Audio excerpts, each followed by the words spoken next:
आता बातम्या पाहूया विस्ताराने. सुरुवातीलाच एक मोठी बातमी समोर येते. पाकिस्तान थोबाडावर आपटलेला आहे. संयुक्त राष्ट्रसंघाच्या परिषदेमध्ये पाक एकाकी पडलेला आहे. पाकिस्तान थोबाडावर आपटलाय. पाकच्या भारतविरोधी प्रस्तावाला समर्थन मिळत नाहीये. जगातील अनेक देशांनी भारताला पाठिंबा दिलाय. त्यातच संयुक्त राष्ट्र सुरक्षा परिषदेच्या बैठकीमध्ये पाकच्या भारतविरोधी प्रस्तावाला समर्थन मिळत नाहीये.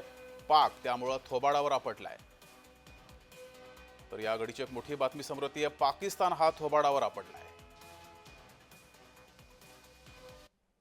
Pakistan's effort at grandstanding have faltered.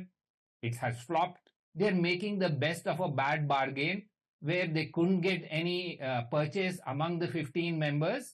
Nobody takes their view into account, and there is no resonance for their nuclear bogey or Indus Waters Treaty argument or argument about an imminent attack.